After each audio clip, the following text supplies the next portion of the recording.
Depuis la nuit des temps, les hommes ont voulu se regrouper afin de mener une quête de vérité. Et depuis tout aussi longtemps, ces groupes d'hommes se sont affrontés, parfois par pure incompréhension. Mais n'est-il pas normal de craindre ces sociétés qui s'identifient par le signe secret?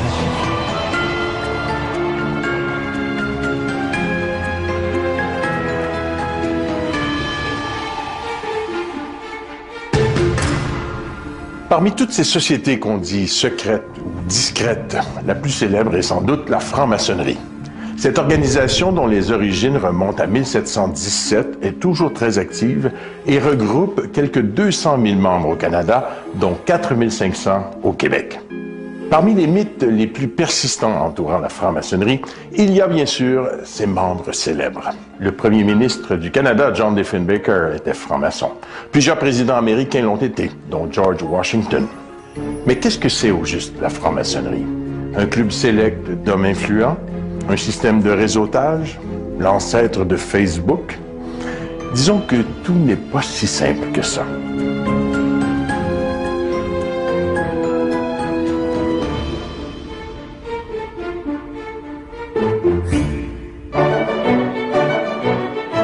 Des gens passent chaque jour devant cet édifice de la rue Sherbrooke à Montréal sans jamais s'interroger sur ce qui s'y cache.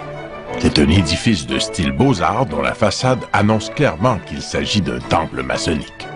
Puisque la franc-maçonnerie est associée au mystère et au secret, il est étonnant qu'elle s'affiche aussi ouvertement. Quand vous vous promenez sur la rue Sherbrooke, par exemple, au coin de Saint-Marc, vous voyez un édifice qui est un temple maçonnique et qui est reconnaissable, je vais dire, de loin. Okay? En tout cas, pour ceux qui sont maçons, ils vont le voir très facilement.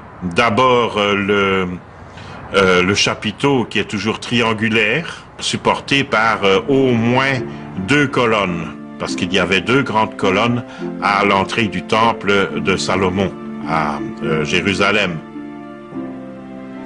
Il est normal que la franc-maçonnerie soit aussi intéressée par l'architecture, puisque les francs-maçons étaient au départ des maçons et des tailleurs de pierre.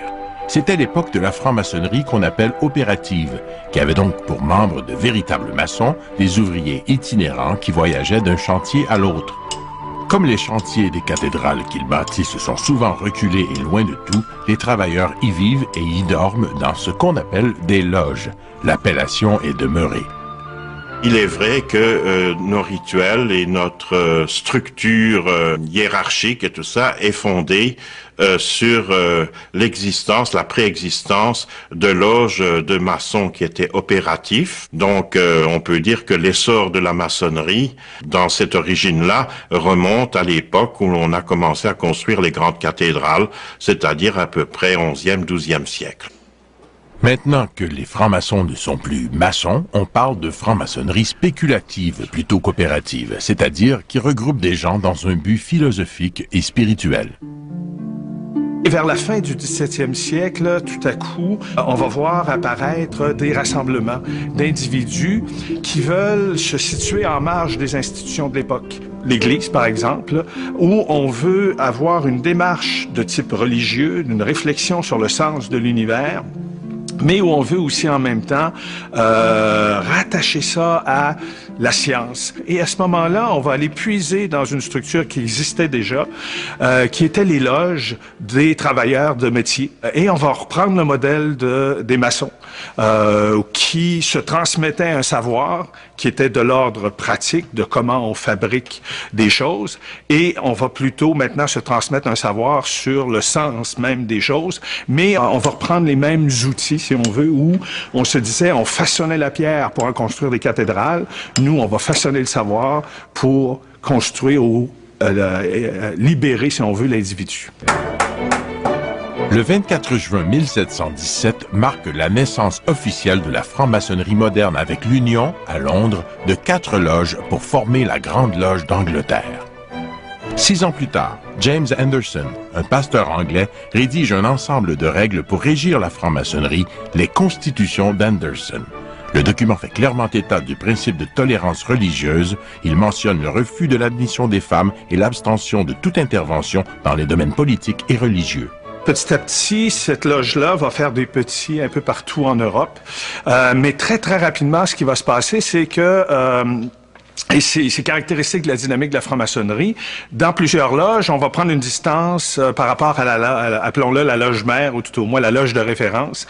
L'exemple classique, c'est le Grand Orient de France, où on juge que on est trop déiste chez les Anglais, donc on va être un peu plus, nous, libéral, et on va s'éloigner de la conception de Dieu, du grand architecte et tout ça, pour mettre l'accent sur l'épanouissement personnel. Et là, à ce moment-là, la loge de Londres va dire, ben, on se reconnaît plus, donc vous faites plus partie de la gang, vous faites plus partie du... Et là, donc on voit naître maintenant une nouvelle loge qui va développer une vision du monde particulière. Et aujourd'hui, lorsqu'on regarde un peu, on prend par exemple le dictionnaire de la franc-maçonnerie, on a des milliers de loges. Ça vaut pour toutes les religions. Hein. Le catholicisme n'existe pas, il existe des catholicismes. Le bouddhisme n'existe pas, il existe des bouddhismes. La franc-maçonnerie sans S n'existe pas, il y a des francs-maçonneries. C'est 1752, avec la création à Montréal de l'Antiquity Lodge numéro 1 et à Québec de la Loge Albion numéro 2, qui marque la naissance de la franc-maçonnerie au Canada.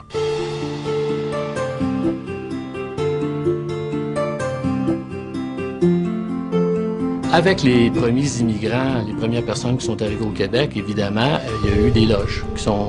il y avait des francs-maçons, il y avait des militaires qui étaient des francs-maçons. Donc, les premières loges étaient des loges militaires. Donc, il y en a eu sous le régime français. Il y en a eu aussi, bien entendu, sous le régime anglais. Au moment de la bataille des Plaines d'Abraham, les officiers du général James Wolfe fondent la Grande Loge provinciale. Wolfe était franc-maçon, Montcalm aussi. Wolfe et Montcalm ont été adversaires, on le sait, dans la bataille des Plaines d'Abraham. Et Wolfe était un franc-maçon qui appartenait à une loge d'Halifax. Et Montcalm, lui, était aussi un franc-maçon et appartenait au Grand Orient de France. Donc, ils se sont retrouvés...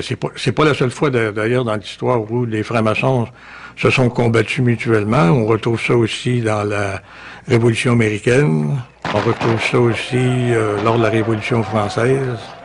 Donc, c'est pas un phénomène unique. Si on en croit la légende, Wolfe ignorait que Montcalm était franc-maçon et inversement. Cette légende est plausible puisque les francs-maçons sont discrets. Si un franc-maçon peut avouer être membre de la confrérie, il lui est strictement interdit de dévoiler l'identité des autres membres vivants.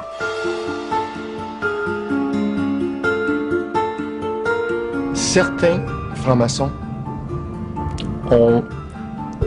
veulent garder pour eux l'appartenance à la fraternité. Et on ne doit pas jamais s'arroger ce droit-là de dire « moi, je vais nommer des francs-maçons ». C'est pas fraternel, c'est pas respectueux, et on ne sait pas pourquoi un tel ou un tel ne veut pas le dire. On a des frères qui nous arrivent d'Europe. En Europe, il y a eu beaucoup de persécutions contre les francs-maçons, et on doit respecter ça. Parmi les membres dont on peut dévoiler l'identité, il y a Beethoven, l'ancien président américain Gerald Ford, le magicien Harry Houdini, l'aviateur Charles Lindbergh, l'écrivain irlandais Oscar Wilde et plus près de nous, John Molson. Tous des hommes, pas de femmes, car la franc-maçonnerie, encore de nos jours, est rigoureusement réservée aux hommes. Mes frères, nous sommes réunis ce soir pour procéder à un vote pour savoir si nous acceptons.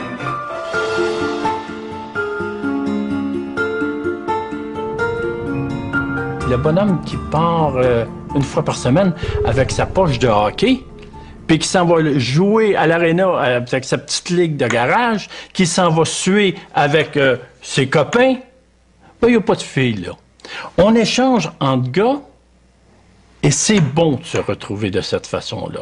Ce qui se passe, c'est que lorsque la maçonnerie spéculative a été créée en organisation, c'est-à-dire avec la création de la Grande Loge de Londres en 1717, les femmes à ce moment-là n'étaient pas majeures, elles n'étaient pas libres, elles étaient toujours sous la tutelle d'un homme. On a donc créé une société à ce moment-là qui était à l'image de la société de l'époque.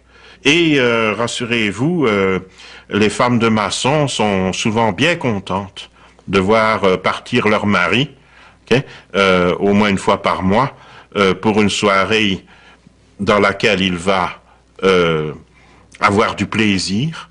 On ne s'amuse pas en loge, mais on a du plaisir au moins, et où il ne rencontrera aucune autre femme.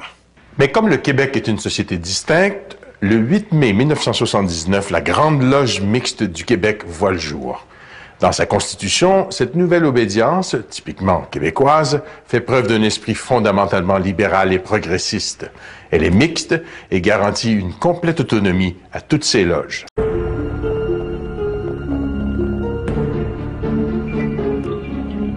Si vous regardez un billet de 1 $, vous avez une pyramide surmontée d'un œil. On ne comprendrait pas très bien pourquoi les Américains auraient mis un symbole lié à l'Égypte des pharaons, par exemple. Il faut probablement y voir quelque chose qui est lié à la franc-maçonnerie. Sociétés secrètes, discrètes ou philosophiques, toutes ont en commun la recherche d'une symbolique propre. Chez les francs-maçons, cette symbolique nous ramène aux origines mêmes de la création de cette société. Les deux symboles les plus connus du rite maçonnique sont donc l'équerre et le compas, des outils de maçons et d'architectes.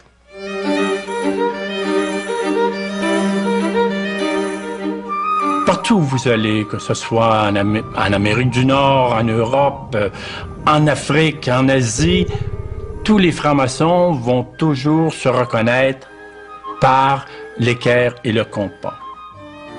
On doit toujours agir comme le symbole de l'équerre, avec droiture. De même que le compas symboliquement chez les francs-maçons va leur aider à déterminer les justes limites de leur vie. Ensuite, il y a des symboles plus ésotériques, la croix, la croix du Christ, l'étoile de David, la lune, le soleil, la feuille d'acacia, par exemple, qui représente la survie après la mort. Alors nous avons toute une panoplie d'outils qui nous apportent, si vous voulez, des leçons au niveau de notre conduite. Comme on travaillait sur la pierre, maintenant on travaille sur soi. Les maçons travaillaient avec un maillet, donc on va encore utiliser le maillet aujourd'hui.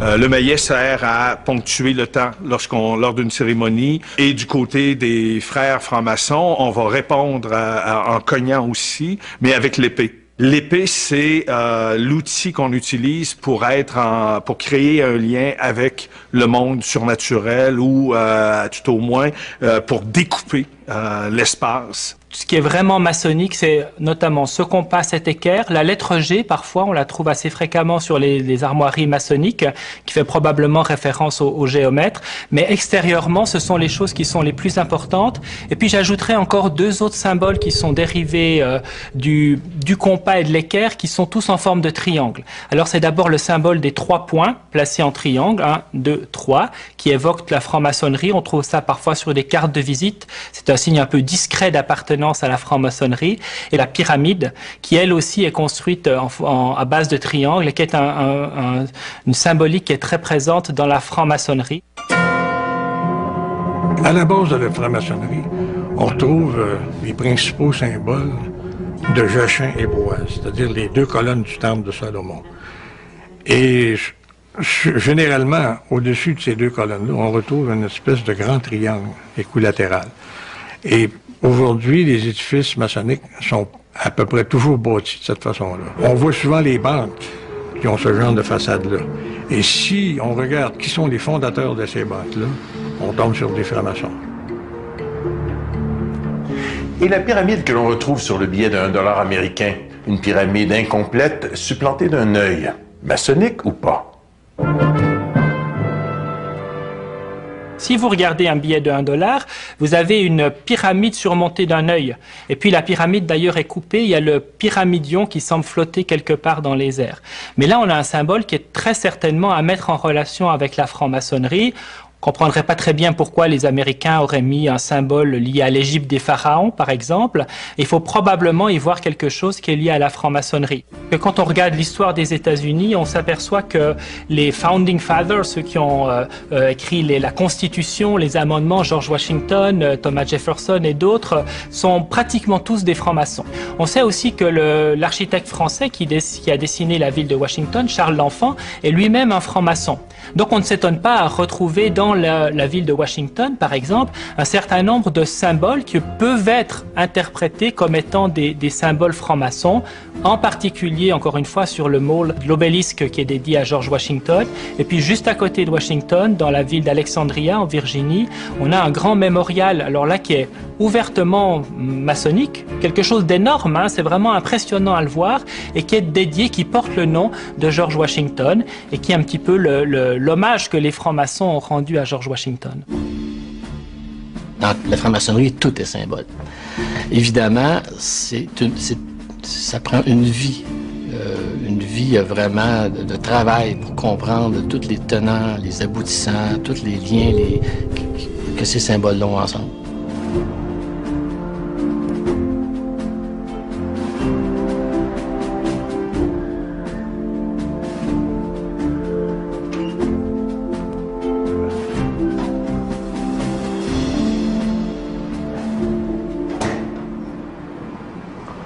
Wow! Ben, c'est la première fois que j'entre dans une loge maçonnique. Et quelle est votre impression?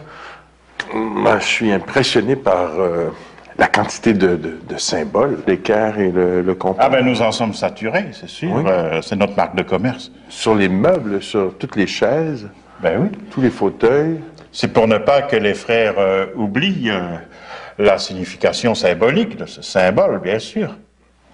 Le G qu'on voit là, il y a un soleil, c'est pour God. Le G. Ça serait possiblement God, mais ça peut être aussi géométrie. Ah. Ça peut être le gamma grec, qui est en forme d'équerre, comme vous le savez. Oui. Donc le G est une préfiguration de l'équerre. Ah. Ça peut être le G de gnose aussi, le savoir, la science de l'inconnu, la gnose. Les deux pierres qu'on voit là... Vous les trouverez partout, ça, dans toutes les loges. Dans toutes les loges, il y a ces pierres-là. Et il y en a une, donc, qui semble ne pas avoir été travaillée. Ah ben, elle est brute. Elle est brute. Et oui, elle est brute. Et c'est la pierre brute qui représente en fait le profane avant son initiation. Et c'est important qu'elle soit là parce que c'est là que l'apprenti, le nouvel initié, fait son premier travail maçonnique. D'accord. On lui apprend toute la symbolique. Et là... Il y a l'autre qui est poli, qui est... Bien sûr, c'est le résultat après quelques mois de maçonnerie. Quelques mois seulement, on devient poli comme ça? Non, il y en a qui ne le sont pas au bout de leur vie, mais ça dépend de chacun, de ce qu'on y met, tout ça, mais la pierre polie symbolise en fait notre idéal, ce que nous aimerions devenir.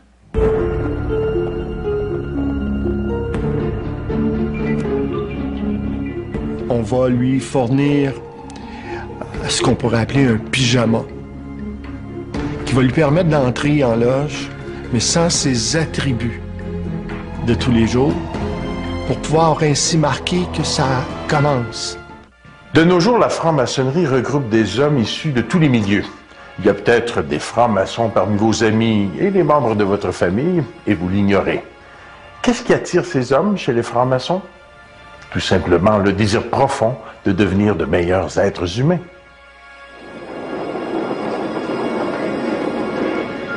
À travers mon cheminement d'adulte, j'ai été entraîneur de hockey.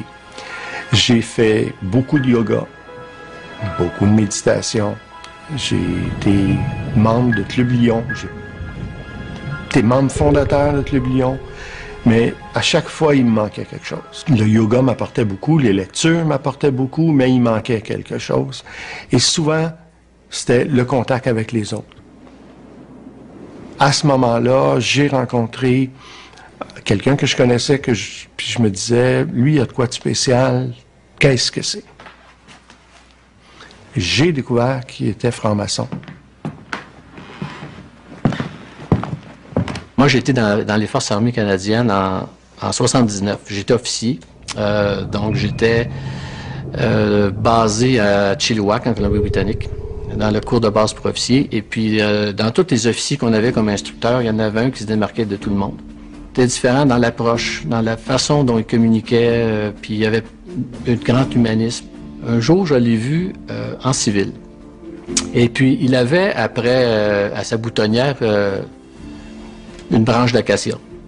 Je savais pas c'était quoi une branche d'acacia. C'est beaucoup plus tard que j'ai appris que c'était un symbole maçonnique. Lorsqu'on est en affaires, c'est sûr, on bluffe. On bluffe continuellement. Et l'homme a besoin, à un moment donné, de se retrouver pur et simple. Et c'est ce que j'ai retrouvé en franc-maçonnerie. Mais revenons au début, parce que pour devenir franc-maçon, il faut d'abord être accepté. En franc-maçonnerie, il faut demander pour devenir franc-maçon. Par conséquent, il faut aussi être accepté par les membres de la loge. Les Américains ont l'habitude de dire « to be one, ask one ». Ce n'est que ça. Après, il va y avoir des étapes. On doit s'assurer que la personne est bonne. On doit s'assurer que la personne est majeure. C'est important. On doit s'assurer que la personne croit en un Dieu, qu'il porte le nom de Allah, Jéhovah, ou Dieu, ou God, Supreme Being. Il n'y en a toujours qu'un. La franc-maçonnerie ne s'adresse pas à tout le monde. Il faut vraiment, pour être franc-maçon, avoir un certain nombre de critères. Quelqu'un qui habituellement a 21 ans pourrait être accepté, mais on va chercher plus loin que ça. Quelqu'un qui est vraiment installé, là, une personne aussi qui peut adhérer à l'ensemble qui est capable de comprendre et puis les symboles qu'on va utiliser, qui se sent à l'aise dans un groupe avec des gens de différentes origines, et aussi et surtout que la famille, la conjointe, soit aussi en accord avec ça. Pour s'assurer de la valeur d'un candidat, chaque loge délègue 2 ou 3 frères enquêteurs qui doivent se rendre à la maison du futur franc-maçon. Il y a 2 francs-maçons qui sont venus à la maison parce que c'est important que la femme soit au courant et qu'elle soit d'accord à ce que son mari fasse partie de la franc-maçonnerie parce que il y a des activités, il y a des réunions. Et donc, on doit s'assurer que l'épouse est d'accord. Les enquêtes vont varier beaucoup en fonction des enquêteurs. S'ils voient que il y a de l'harmonie dans une famille, puis on voit que les photos des enfants sont en bonne place, c'est déjà des éléments qui sont importants pour dire que la famille est importante. Mes questionnements, c'était ce que c'était finalement la franc-maçonnerie, en fait. Donc, on m'a répondu que c'était un regroupement de personnes qui acceptaient parmi eux un homme bon pour en faire un meilleur. Après que cette enquête-là est faite, le rapport est déposé en loge ouverte, où tout le pédigré du frère va être mentionné. Bon, mes frères, nous sommes réunis ce soir pour procéder à un vote, à savoir... Après, il y aura ce qu'on appelle ballottage. Bon. Les billes noires, les billes blanches, c'est une façon de voter. Dans une boîte où on déposera nos billes, il y a un casier noir et un casier blanc.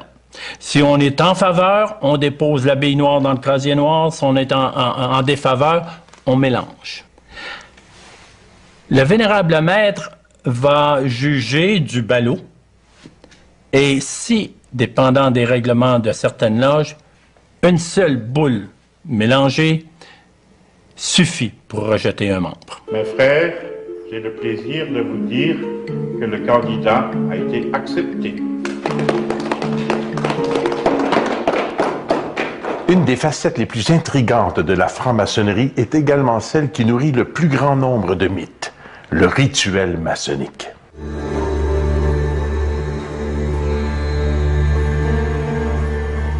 Ce qu'ils m'ont expliqué, c'est qu'ils étaient dans le noir, qu'ils avaient les yeux bandés. Puis j'imagine c'est pour qu'ils leur fassent totalement confiance. On place le profane, le candidat, dans une salle, une petite salle sombre, qu'on appelle le cabinet de réflexion. Le candidat va devoir se préparer mentalement. Il doit, lui, prendre ce recul, prendre ce demi-heure pour méditer, pour décider si, oui ou non, on continue. On va lui fournir ce qu'on pourrait appeler un pyjama, qui va lui permettre d'entrer en loge, mais sans ses attributs de tous les jours, pour pouvoir ainsi marquer que ça commence. Un des rituels qu'on peut retrouver dans le cadre d'une initiation, c'est il est sur une tribune de quelques centimètres de haut, et là, donc, on lui fait l'éloge de la fraternité franc-maçonne et on lui dit, si tu nous fais confiance, on te demande de jeter dans le vide, donc si tu sens au bout de tes pieds, il y a le vide, jette-toi dans le vide, et la personne le fait. Quand un franc-maçon veut, un adhérent, un néophyte veut rejoindre les rangs des francs-maçons, il passe par l'épreuve du bandeau et celui de la lumière. C'est-à-dire qu'au bout d'un certain temps, symboliquement, encore une fois, on va le plonger dans l'obscurité, c'est-à-dire souvent dans une chambre noire. Et puis quand il est prêt, on lui met un bandeau sur les yeux, on l'emmène toujours dans le noir dans une autre salle, et là, tout d'un coup, on enlève le bandeau et cet initié accède à la lumière.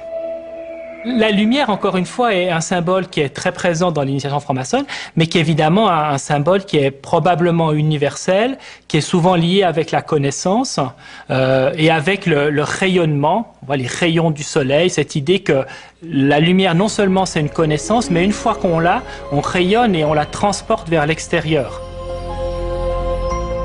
La deuxième partie de l'initiation, comme dans toute initiation, c'est évidemment le serment. Okay? Alors le serment porte essentiellement sur deux choses. D'abord sur la fidélité et sur le secret.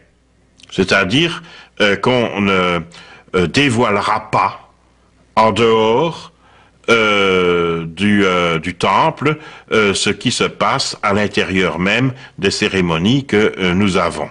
Toutes les initiations sont sur Internet. Sauf que si vous n'avez pas été initié, vous ne serez pas capable de les mettre bout à bout et vous allez être confondu immédiatement. Alors, M. Ruellan, c'est l'autel. C'est ici que vous prêtez serment, je crois. Oui, et c'est là-dessus que nous déposons le livre de la loi sacrée ou le volume de la Sainte Loi, comme on voudra l'appeler, qui est le plus souvent évidemment la Bible, mais qui peut être aussi un autre livre sacré, comme le Coran ou le Talmud par exemple, ou la Bhagavad Gita, selon le désir de celui qui se fait initier. Qu'est-ce que vous pouvez nous révéler de ces rituels d'initiation? Vous savez, ce qu'on fait, c'est à peu près ce que font tous les conseils d'administration des grandes sociétés. Ce que vous connaissez, vous, tout ce qui se passe au conseil d'administration, par exemple, du Canadien national? Non? Ah, OK. Ouais. Bon, c'est secret aussi. Ça pourrait être connu, éventuellement, mais ça servira à quoi, de toute façon? De toute manière, on n'y fait rien qui soit répréhensible, on n'y fait rien qui ne soit pas moral. On ne sacrifie pas des chats noirs le vendredi soir. On fait rien de tout cela.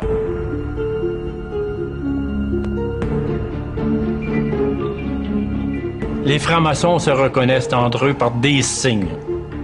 La poignée de main en est un. Je vais vous dire qu'elle existe. Parmi les signes secrets qui nous intriguent, il y a la fameuse poignée de main maçonnique, grâce à laquelle tous les francs-maçons du monde peuvent se reconnaître. Encore une fois, c'est là une tradition qui remonte à l'origine même de la franc-maçonnerie.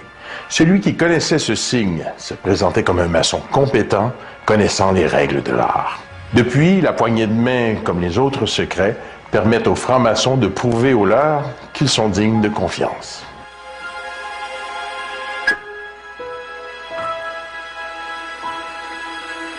Définitivement, les francs-maçons se reconnaissent entre eux par des signes. Et la poignée de main en est un. Je vais vous dire qu'elle existe. Non, pas. Mais soyez sûr, je vous dirai jamais de quelle façon on l'a fait par conséquent. Nous avons des attouchements manière de toucher les mains. Nous avons des mots de passe que nous devons dire pour, par exemple, être admis dans telle loge. Ces signes servent quand même à nous reconnaître, définitivement.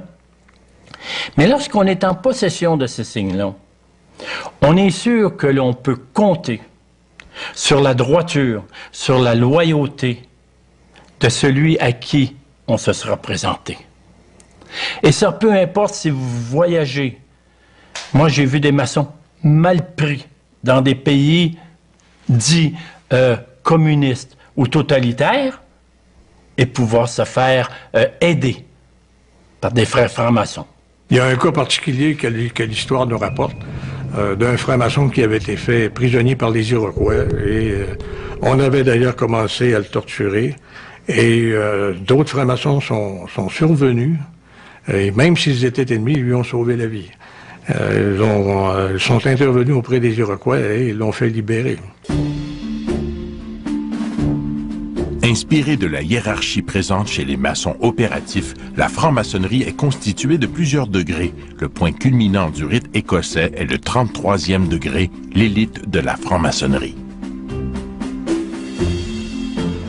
La loge à laquelle j'appartiens dispense donc les 3 premiers degrés de la franc-maçonnerie. Apprenti, compagnon et maître. Et ça ne va pas au-delà de cela. Maintenant, on a inventé, si vous voulez, des degrés ou des étapes successives qui sont ce qu'on appelle des degrés de perfection. Du 4e degré au 33e degré, il faut aller chercher ces degrés-là au rite écossais ancien et accepté. Encore une fois, dans tous les différents degrés, vous allez apprendre différentes leçons. Vous allez apprendre différentes allégories. On progresse en franc-maçonnerie davantage et on se perfectionne spirituellement, moralement et intellectuellement davantage. Les maçons opératifs donc nous ont transmis cela, c'est que nous, comme maçons spéculatifs, nous ne pouvons pas rentrer en loge sans porter un tablier. Un tablier de base, c'est évidemment le tablier d'apprenti, qui est tout blanc, tout simplement. J'ai le plaisir de vous présenter un de nos frères apprentis. Il a un tablier d'apprenti, comme vous voyez, avec la bavette relevée.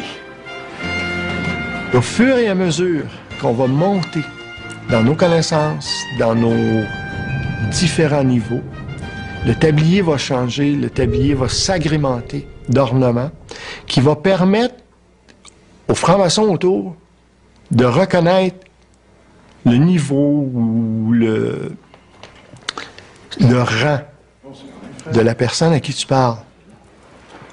D'une loge à l'autre, le nombre de degrés peut varier. Fort probablement que le nombre le plus récurrent est le 33, qu'on retrouve dans plusieurs loges, mais il n'y a pas de norme là-dessus. C'est en fonction du cheminement qu'on va faire parcourir à l'individu pour atteindre l'étape ultime de devenir un maître franc-maçon. Et là, il y a quelque chose de pédagogique derrière. Hein. C'est pas pour rien que ça s'est mis en place, puisque lorsqu'on regarde quand s'est développée toute cette dynamique des paliers, ça correspond aussi, d'un point de vue social, quand on s'est mis à formaliser l'éducation et qu'on voyait l'éducation comme étant, on a des apprentissages à faire de degré en degré. Parmi les secrets qu'ils ne peuvent divulguer, il y a, on ne sait, le nom des francs-maçons encore vivants, ainsi que certains détails des réunions et des rituels. Mais on peut en savoir un peu plus quand même. Dans la loge, chaque personne a sa place. Donc, et lorsque le profane devient un franc-maçon, il y a une suite logique. Donc, il va être installé à un endroit très, très spécifique à l'intérieur de la loge. Et par la suite, il va avoir à travailler lui-même, c'est-à-dire à regarder les autres, par l'exemple. Il va avoir à apprendre des textes, probablement. Il va peut-être avoir aussi à écrire certains textes sur certains sujets philosophiques. Et c'est par un travail constant, répété, avec l'assiduité en loge que le franc-maçon commence à comprendre éventuellement toute la portée des gestes, la portée des symboles, et en même temps, lui se voit là-dedans comme étant une partie d'un tout. Ce qui est le plus dur pour le nouvel apprenti, c'est d'entrer en loge, d'être placé à un endroit spécifique et de ne pas avoir le droit de parole. On dit à nos apprentis, vous êtes ici pour apprendre. Commencez par regarder. Essayez de tout voir, de tout comprendre. Après, quand vous aurez commencé à comprendre, vous allez réaliser qu'il n'y a pas besoin de parler. Le secret maçonnique, c'est ce que fait sur vous le fait d'appartenir à l'ordre. C'est un secret qui ne peut pas être transmis. C'est un secret qu'il faut vivre. C'est un peu comme si j'essaye de vous transmettre le goût des endives. Okay? Bon, vous savez ce que goûtent les endives, moi je sais ce que goûtent les endives, mais allez donc expliquer à quelqu'un qu'est-ce que c'est que le goût des endives. Okay? Le meilleur moyen de lui expliquer, c'est de lui en offrir une salade. Surveillant, parlez-nous de la disposition de l'ameublement, des chaises, des fauteuils. Ah ben, toutes les loges maçonniques sont organisées de la même façon. Nous sommes assis à l'Orient. Ouais. Moi, je suis assis sur la chaise du vénérable maître. Ouais. La lumière.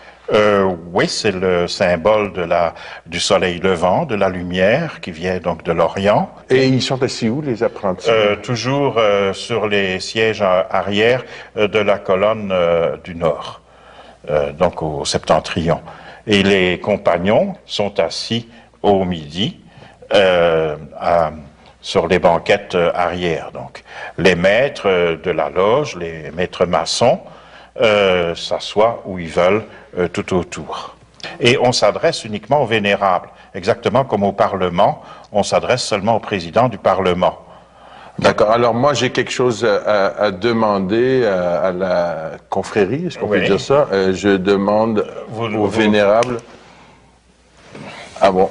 Comme ça. Et là, le surveillant qui surveille votre colonne demande la parole au vénérable pour un membre de sa colonne. Et à ce moment-là, le vénérable accorde la parole. Est-ce qu'il doit se lever pour prendre la parole? Bien sûr, oui. Et il doit commencer ses phrases d'une certaine manière. Il doit faire certains gestes en parlant. Il y a des règles de politesse. Il y a des règles de présentation. Il doit dire certaines choses en terminant. Il y a tout un protocole à respecter qui est beaucoup plus raffiné et plus précis que celui qu'on a, par exemple, maintenant à l'Assemblée nationale. Difficile à battre.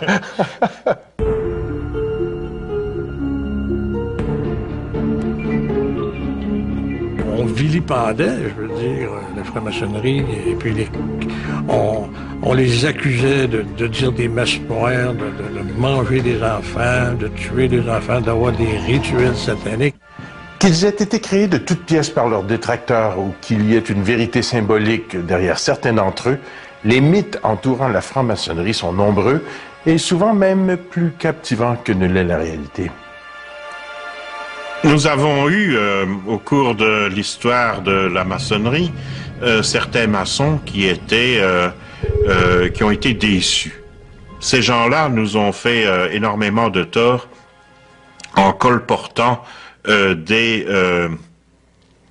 âneries, je vais dire, sur le travail qui se fait en loge, notamment en inventant qu'on tuait des chats noirs le vendredi, qu'on égorgeait des vierges sur nos autels, ou encore toutes sortes d'idioties comme ça. Bon, il y en a effectivement qui demandent des trucs un peu particuliers dans leurs initiations.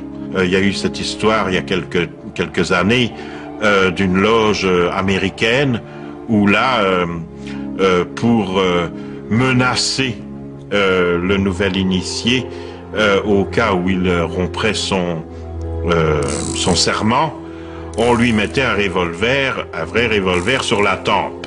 Bon. il s'est avéré qu'à un moment donné, le coup est parti. Ce genre de choses, évidemment, ne doit pas se produire. Mais il arrive que l'on trouve des loges où les membres, effectivement, tombent dans un, disons, ce genre d'excès. On a été taxé souvent que la franc-maçonnerie pourrait être une secte. La franc-maçonnerie n'est pas une secte. On n'a pas chez les francs-maçons un grand boubou, celui à qui on doit 10% de notre paye à la fin du mois ou des choses comme ça. Ça n'existait pas chez nous. Dès ses débuts, la maçonnerie a été condamnée par l'Église, parce que l'Église ne pouvait pas concevoir que des catholiques se réunissent, par exemple, avec des protestants ou des musulmans.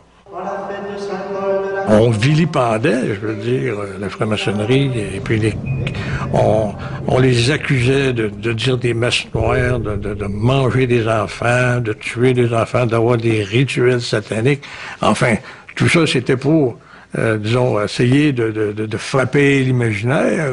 Chez les protestants, comme on n'est pas très centralisateur, qu'il y ait une voie parallèle où que des protestants soient francs-maçons et appartiennent à une église X, Y ou Z, d'une dénomination, donc ça posait pas de problème. Le problème s'est posé avec l'église catholique, qui est beaucoup plus centralisatrice. Et même, on pourrait dire qu'encore aujourd'hui, on a des traces de parce que depuis 1983, officiellement, les francs-maçons ne seront plus excommuniés, mais lorsqu'on regarde les enseignements de l'Église, Joseph Ratzinger, qui est aujourd'hui Benoît XVI, nous rappelait il y a quelques années que les francs-maçons, ils sont toujours dans l'erreur. Dans les pays catholiques, il peut être encore maintenant dangereux de dire que l'on est maçon. Un autre mythe persistant prétend que pour être franc-maçon, il faut être riche. Pourtant, les frais annuels sont d'environ 125 $ et les frais d'initiation dépassent rarement 500 $. Ça coûte plus cher jouer au hockey dans une ligue de garage. De tout temps, je dirais, depuis les origines de la franc-maçonnerie, les francs-maçons ont été préoccupés par la transformation sociale. C'est pour ça qu'encore aujourd'hui, on va associer les grands événements de l'histoire à la franc-maçonnerie parce qu'ils ont effectivement été présents. Je pense pas qu'ils ont été le moteur principal, mais quand on parle de la Révolution américaine, on parle même de la Révolution française, on sait qu'il y a des francs-maçons qui étaient impliqués puisqu'ils voyaient la transformation sociale. Aujourd'hui, ça s'est transposé dans l'implication sociale. Nous brassons comme ça plusieurs millions par année et nous donnons des bourses, par exemple, des bourses d'études pour des étudiants qui étudient en médecine sur des maladies qui regardent les enfants, qui attaquent les enfants. C'est ce genre de bourses que nous donnons, des bourses de 20 000, 30 000 dollars pour des chercheurs de niveau doctorat. Il y a une chose qui est très maçonnique, c'est de donner au suivant. Donc, on le fait gratuitement dans le sens où les gens ont besoin d'un service, on le fait.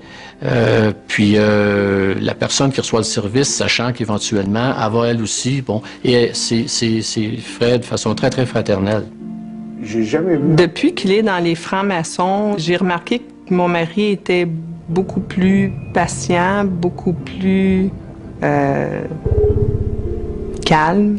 Ce que j'aime aussi, c'est que son réseau d'amis s'est élargi avec vraiment des bonnes personnes. Quand je suis entré, je cherchais des réponses pour moi. 20 ans plus tard, après avoir fondé 2 loges, je me rends compte que ce que je cherchais, c'était à aider. Et c'est pour ça que de plus en plus, le bénévolat prend de la place dans ma vie. Tout homme, toute femme aussi, a besoin de spiritualité. Veut pas, c'est inné en nous. On recherche toujours une voie quelconque.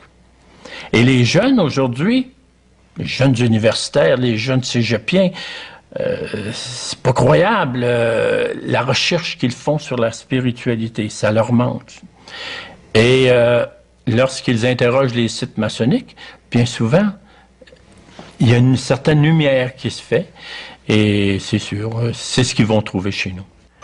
La démonisation de la franc-maçonnerie, c'est un peu le prix à payer pour leur grande discrétion.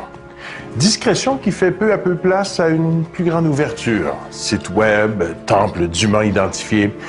Et cette démocratisation porte ses fruits. Le membership rajeunit remarquablement, et ça, nous avons pu le constater de nos yeux. Si vous vous imaginez qu'une réunion de francs-maçons ressemble à une soirée de l'âge d'or, détrompez-vous.